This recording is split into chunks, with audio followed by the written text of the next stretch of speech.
요한복음에 따르면 예수님은 태초부터 성부 하나님과 함께 계셨던 말씀이신 하나님이십니다. 천지를 창조하신 분입니다. 그런데 그 하나님께서 왜 육신을 입고 낮고 천한 이 땅에 오셨습니까? 오늘 말씀 14절은 이렇게 대답합니다. 그가 우리를 주심은 우리를 자기 백성이 되게 하려 하심이라. 예수님은 우리를 자기 백성으로 만들기 위해 이 땅에 오셨다고 합니다. 근데 여러분, 자기 백성이 무엇입니까? 본문에서 자기 백성이라는 말은 구약 성경에 나오는 하나님이 선택하신 백성, 선민, 혹은 하나님의 소유가 된 백성이라는 말과 동일합니다. 그래서 이 말씀의 의미를 제대로 이해하기 위해서는 구약 성경을 살펴보아야 합니다. 하나님은 출애굽한 이스라엘 백성을 시내산 앞으로 인도하신 후에 이런 말씀을 하십니다. 세계가 다 내게 속하였고 너희가 내 말을 잘 듣고 내 언약을 지키면 너희는 모든 민족 중에서 내 소유가 되겠고 너희가 내게 대하여 제사장 나라가 되며 거룩한 백성이 되리라. 하나님은 이스라엘 백성을 하나님의 소유, 하나님의 백성이라고 말씀하십니다.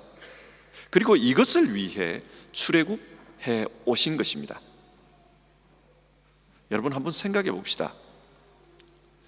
이스라엘 백성이 애굽에 있을 때 그들의 신분이 무엇이었습니까?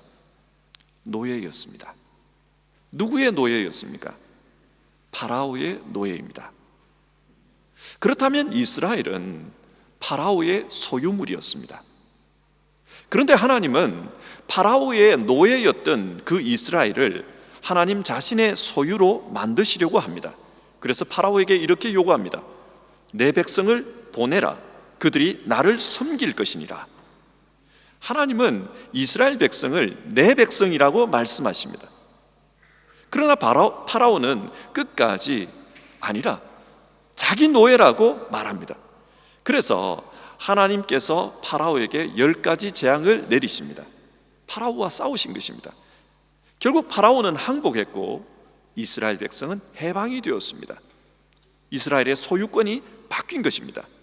이제 이스라엘은 하나님의 소유, 하나님의 백성이 되었습니다. 그런데 이렇게 소유권이 바뀌는 데에는 중요한 한 가지 사건이 있었습니다. 그 사건이 바로 유월절입니다. 하나님께서는 10번째 재앙을 앞두고 이스라엘 백성에게 명령하십니다. 밤이 되면 죽음의 천사가 도시를 돌아다니며 장자로 태어난 사람과 초태생 짐승들을 다 죽일 것이다. 이 재앙을 면하기 위해선 양을 잡아 그 피를 문에다 발라야 한다. 그리고 실제 그날 밤 죽음의 천사가 찾아왔습니다. 양의 피가 있는 집은 죽음의 천사가 넘어갔고 그렇지 않은 집은 모든 초태생들이 죽었습니다. 심지어 파라오의 아들 왕위를 이을 장자까지 죽었습니다. 그래서 파라오가 항복했습니다. 첫 번째 유월절 이야기입니다. 여러분, 이 첫 번째 유월절에서 유월절 양이 의미하는 바가 무엇입니까? 이 양은 이스라엘 백성을 대신해 죽은 희생양입니다. 이 양 때문에 이스라엘 백성이 살았습니다. 오늘 본문 14절에는 속량이라는 말이 나오는데 이 말은 몸값을 치르다, 자유로워지다 그런 뜻입니다. 예를 들어 노예로 살던 사람이 몸값을 치르고 나면 그는 자유인이 되지 않습니까? 이게 속량입니다. 그처럼 이스라엘 백성은 어린 양의 피로 몸값을 치르고 이제 자유로워졌습니다. 그 양의 피가 이스라엘을 속량한 것입니다. 여기에 예수님의 대속의 죽음이라는 큰 상징성이 예시되어 있습니다. 그런데 이스라엘의 역사를 보면은 출애굽한 이스라엘은 또다시 노예가 되고 맙니다. 출애굽한 다음에 자유인이 되었지만 또다시 노예가 되었습니다. 그것이 바로 바벨론 포로 생활입니다. 이 바벨론 포로는 이스라엘 백성의 신분이 출애굽 이전으로 돌아간 것을 의미합니다. 이스라엘 백성들은 하나님의 백성, 하나님의 소유로 사는 것을 좋아하지 않았습니다. 그래서 계속해서 하나님 아닌 것을 주인으로 섬깁니다. 때론 물질을 섬기고 때론 애굽과 같은 이방의 강력한 나라들을 섬겼습니다. 그리고 주변에 힘 있는 나라의 우상들을 숭배했습니다. 계속 이렇게 하니까 하나님은 이스라엘 백성이 원하는 대로 해주었습니다. 그게 뭡니까? 하나님의 소유가 되기 이전 상태로 되돌려 놓은 것입니다. 이제 더 이상 하나님이 이스라엘의 주인이 아닙니다. 그러니 하나님이 지켜줄 이유도 없습니다. 그러자 이스라엘은 바벨론의 포로가 되고 맙니다. 노예가 되었습니다. 그리고 그 후 수백 년 동안 나라 없는 백성으로서 여러 이방 민족들의 지배를 받았습니다. 그런 고난의 과정을 겪으면서 이스라엘 백성은 하나님의 백성으로 사는 것이 얼마나 소중한 것인지를 깨닫게 됩니다. 그래서 다시 하나님의 백성으로 돌아가고 싶다, 그런 소망을 합니다. 그런데 그렇게 돌아가려면 또다시 속량이 있어야 합니다. 노예로부터 해방시켜주는 뭔가가 있어야 합니다. 지금 이스라엘을 얽어매고 있는 그것으로부터 해방을 가져다 줄 몸값 지불이 필요합니다. 자, 이런 상황에서 예수님이 이 땅에 오셨습니다. 그렇다면 여러분, 여기서 예수님이 이 땅에 오신 목적이 무엇인지를 다시 한번 생각해 봅시다. 예수님을 처음 본 세례 요한은 이렇게 이야기합니다. 보라, 세상 죄를 지고 가는 하나님의 어린 양이로다. 예수님은 하나님의 백성을 속량해 줄 하나님의 어린 양으로서 이 땅에 왔다고 증언했습니다. 그리고 복음서를 보면은 예수님께서 십자가에 달렸던 그 시간을 아주 구체적으로 말하고 있는데, 유월절 준비일 제6시였다고 합니다. 유월절 준비일은 유월절 양을 잡는 날을 의미하고, 제6시는 오늘날로 말하면 12시입니다. 이 시간이 바로 양 잡는 시간입니다. 그러니까 예수님이 십자가에 달린 그 시간은 사람들이 유월절 양을 잡는 그 시간이었다. 따라서 예수님의 십자가는 유월절 양으로서 달리신 것이다. 성경은 그렇게 증언합니다. 자, 그렇다면 그 다음을 한번 생각해 봅시다. 예수님이 유월절 양으로서 피를 흘렸다면 그 다음은 어떻게 됩니까? 그 피를 믿는 자는 속량을 받습니다. 예수님께서 대신 몸값을 치렀기 때문에 자유하게 됩니다. 그리고 이렇게 몸값을 치르면 그 소유권이 예수님에게로 넘어갑니다. 예수님의 소유된 백성이 됩니다. 여기서 다시 출애굽기를 한번 생각해 봅시다. 유월절 이후에 이스라엘 백성들은 소유권이 바뀌면서 어떻게 되었습니까? 그들은 하나님의 제사장 나라가 되었습니다. 너희가 내게 대하여 제사장 나라가 되며, 노예가 한 나라가 되었습니다. 새로운 나라가 탄생했습니다. 그 나라는 하나님의 나라였습니다. 그래서 이 나라는 하나님을 섬기고 예배하는 일을 하는 제사장 나라였습니다. 그러면 똑같은 맥락에서 예수님이 몸값을 치르고 자기의 소유된 백성들을 만드셨다면 그 역시 하나님의 나라가 이루어지지 않겠습니까? 그렇습니다. 그래서 예수님의 십자가 위에 붙은 죄패를 보면 유대인의 왕 나사렛 예수라고 쓰여져 있습니다. 예수님이 왕입니다. 하나님 나라의 주인입니다. 그리고 그 예수님을 믿는 사람들은 그 나라의 백성이 되었습니다. 교회가 새로운 하나님 나라, 새로운 이스라엘 주님의 백성입니다. 이는 혈통이 아니라 믿음으로 말미암는 영적인 이스라엘입니다. 예를 들어 디도스는 크레타 섬에 있는 그리스도인들에게 쓴 편지입니다.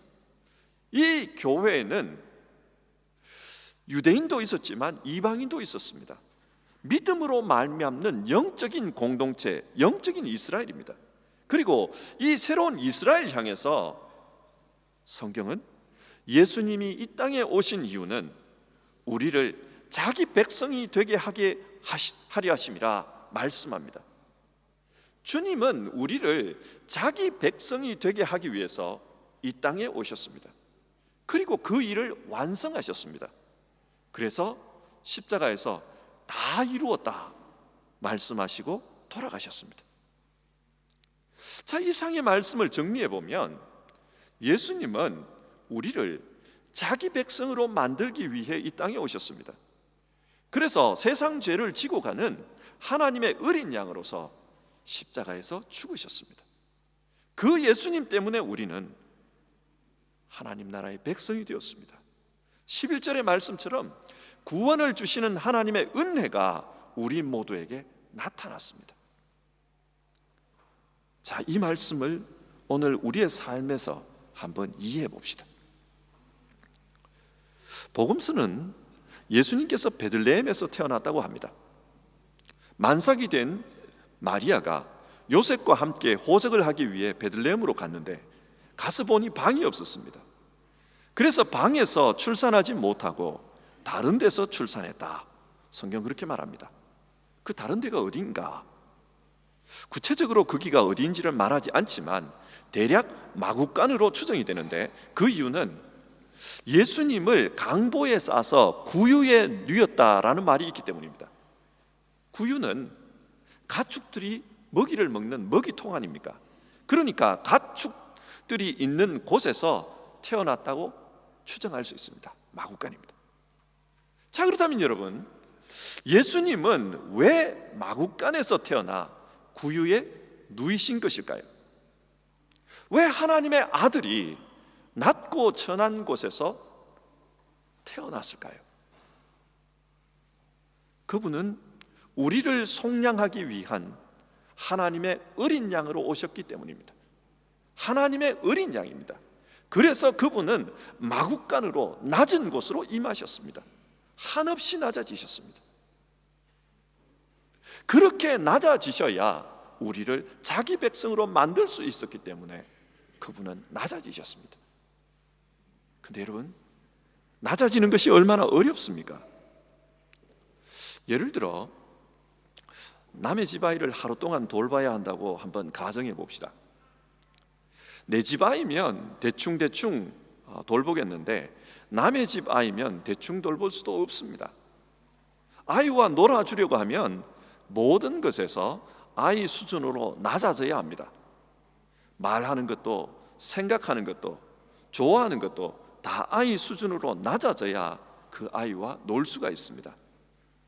저희 집에 작은 아이가 두 살 반인데 이 아이와 놀려고 하면은 거의 정신 수준이 뽀로로가 되어야 합니다.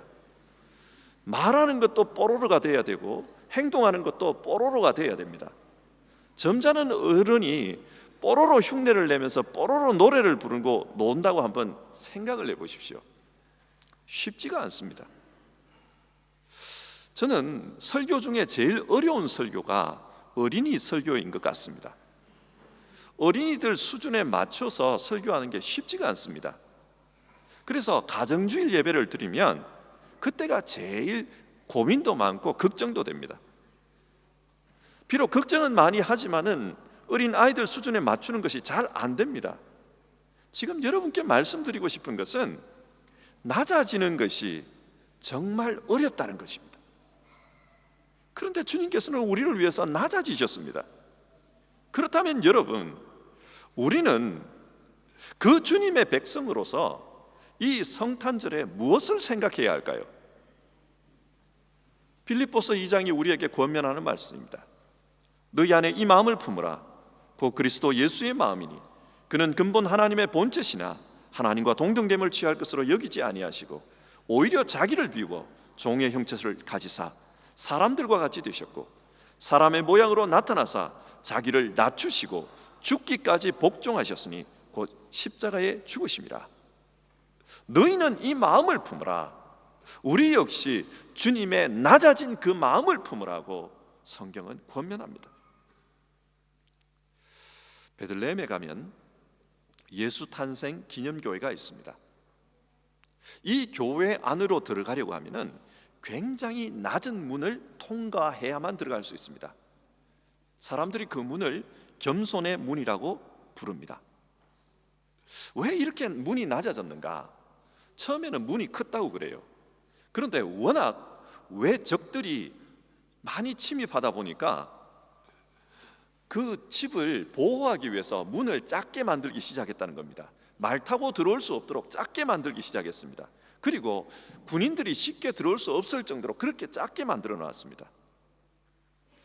하지만 지금은 전혀 다른 의미로 이 작은 문을 해석하고 있습니다. 어떤 의미냐? 낮은 곳으로 오신 주님 앞에 가려면 머리를 치켜들고 꼿꼿이 서서 들어갈 수는 없다는 것입니다. 겸손하게 낮은 모습으로 갈 때에만 주님 앞에 나갈 수 있다는 겁니다. 그렇습니다. 지금 우리가 사는 세상은 얼마나 교만한지 모릅니다. 다짜고짜 남을 가르치려고 합니다. 자기가 잘났다고 생각합니다. 그래서 조금이라도 겸손하게 살려고 하면 무시당하는 세상이고 또 손해보는 그런 세상입니다. 사람들은 자기를 자랑하기를 좋아하고 자기 의를 드러냅니다. 그러나 오늘 성경은 그리스도의 소유가 된 백성은 다르게 살아야 한다고 말씀합니다. 뭡니까? 겸손하게 살라고 합니다. 주님께서는 낮은 곳으로 임하시기 때문에 우리의 마음이 겸손하고 낮은 마음이 될 때 우리 안에 주님이 임하신다는 사실입니다. 겸손, 우리 이 두 글자를 생각합시다. 두 번째로 우리가 생각해 보아야 하는 것은 예수님은 왜 자기 백성을 만들려고 십자가에 달리셨는가 하는 점입니다. 14절을 다시 한번 보겠습니다. 그가 우리를 대신하여 자신을 주심은 선한 일을 열심히 하는 자기 백성이 되게 하려 하심이라. 주님은 우리를 통해 하나님의 선하심이 드러나기를 원하셨습니다. 교회에 전해져 내려오는 이야기인데 예수님을 경배하러 왔던 동방박사에 대한 이야기입니다. 일반적으로 사람들은 동방박사가 세 사람이라고 생각합니다. 이름까지 있어요. 멜키오, 카스퍼, 발타사르. 그런데 잘 알려져 있지 않지만 원래 한 명이 더 있었다고 합니다. 알타반이라는 사람입니다. 이 사람들은 별을 연구하면서 메시아가 태어났다는 것을 알게 되었습니다. 그래서 예물을 각자 준비해서 어느 날 몇 시에 약속 장소에서 만나자 그렇게 서로 약속했습니다. 알타반은 다른 세 명보다도 더 가치가 있는 청옥과 루비와 진주 이렇게 세 보물을 준비해 가지고 떠났습니다. 그런데 길을 가다 보니까 한 노인이 쓰러져 있는 것을 발견했습니다. 그 노인이 죽어가는 목소리로 살려주시오 그렇게 간청했습니다. 순간 알타반은 고민이 되었습니다. 이 노인을 살려주기 위해서 다시 말에 태워서 도시까지 갔다 오면은 약속 장소에 늦을 수밖에 없습니다. 어떻게 해야 될까 고민하다가 알타반은 그 노인을 도와줬습니다. 다시 왔던 곳으로 돌아갑니다. 그리고 거기에서 이 노인을 도와달라고 부탁을 하고는 원래 약속 장소로 서둘러 갔습니다. 하지만 이미 세 명의 친구들은 기다리다가 떠나고 없었습니다. 그래서 이 알타반은 급히 말을 몰아서 세 명을 쫓아갔습니다. 그리고 그 쫓아가는 과정 중에 갓 태어난 메시아가 베들레헴에 있다는 소문을 듣게 되었습니다. 그래서 베들레헴으로 갔습니다. 가보니까 세 친구는 이미 경배를 마치고 떠나고 없었습니다. 근데 그곳에 아기를 재우고 있는 한 젊은 여인이 있어서 물어보았습니다. 여기에 왕으로 태어나신 분이 어디에 계십니까? 그 여인은 어떤 사람들이 와서 경배하고 갔던 그 아기는 지금 애굽으로 갔습니다. 여기 없습니다. 그렇게 이야기를 해줬습니다.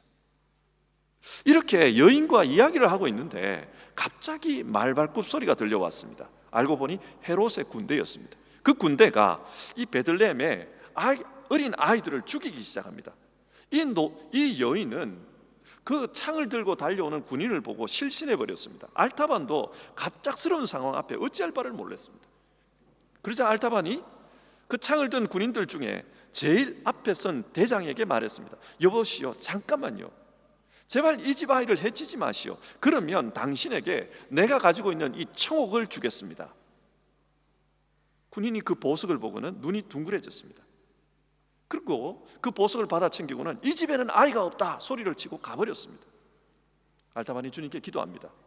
주님, 죄송합니다. 내가 주님께 바치려고 청옥을 가져왔는데 이 집 아이 때문에 예물을 써버렸습니다. 알타반은 곧장 메시아가 갔다고 하는 애굽으로 갔습니다. 그 애굽에서 빈민촌, 공사장, 노예시장 온갖 곳곳을 돌아다니면서 이스라엘에서 온 메시아가 어디 있는가 찾아다녔습니다. 그렇게 찾아다닌 세월이 33년이었습니다. 그는 33년 동안 방황하다가 보니 가졌던 돈이 다 떨어졌습니다. 어쩔 수 없어서 그가 가지고 있었던 보석 루비를 팔아서 생계를 이어갈 수밖에 없었습니다. 이젠 보물이 하나밖에 없습니다. 그리고 그 보물을 가지고 예루살렘으로 올라갔는데 가보니 마침 그때가 6월절이었습니다.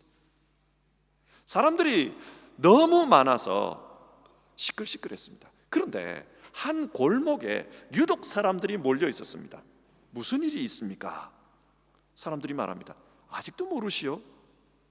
십자가 사형이 있는 날이요. 우리가 메시아라고 믿었던 그 예수를 제사장들이 지금 죽이려고 하고 있어. 알타반은 자신이 가진 그 진주로 주님을 구할 수 있을까 고민했습니다.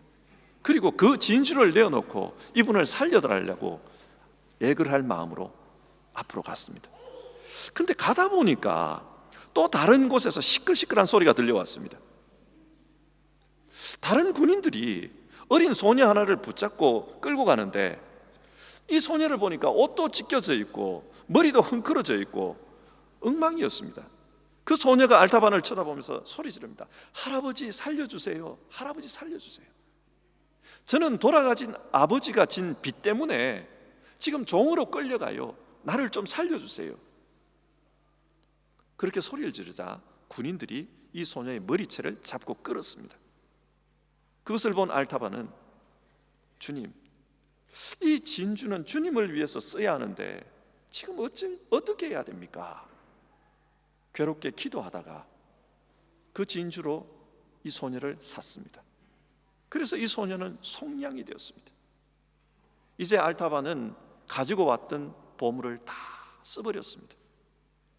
메시아도 만나지 못했고 33년이라는 긴 시간을 허송했습니다.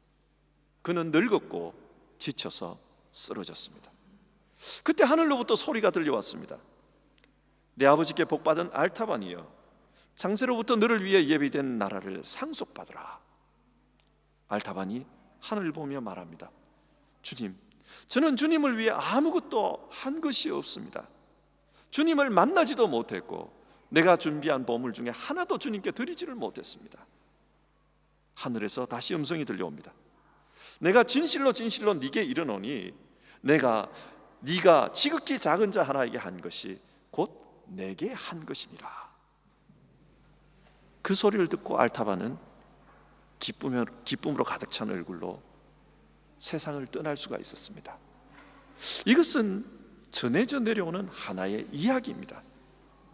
그렇지만 이 이야기가 우리에게 주는 교훈은 예수님께서는 오늘도 작은 사람 하나 속에서 그 선한 일을 행하길 원하신다는 사실입니다. 주님께서 행하신 그 선한 일을 우리를 통해 이루기를 원하십니다. 말씀을 맺겠습니다. 성탄절은 주님께서 우리를 자기 백성으로 삼기 위해 낮아지신 날입니다. 주님은 자기 백성을 삼기 위해 낮은 곳으로 임하셨습니다. 그러므로 우리의 마음이 낮은 곳에 있을 때 그때 주님을 만날 수가 있습니다. 그리고 주님께서 우리에게 부탁하신 일이 있습니다. 선한 일을 행하라는 겁니다. 여러분, 우리가 두 가지를 생각합시다. 2015년 이 성탄절 예배를 드리면서 낮은 마음으로 삽시다. 그리고 주님께서 부탁하신 그 선한 일이 무엇인지를 같이 한번 생각해 보도록 합시다. 기도하겠습니다. 하나님 아버지, 우리를 하나님 나라 백성으로 만드시기 위해 낮고 낮은 곳으로 찾아와 주시니 감사드립니다.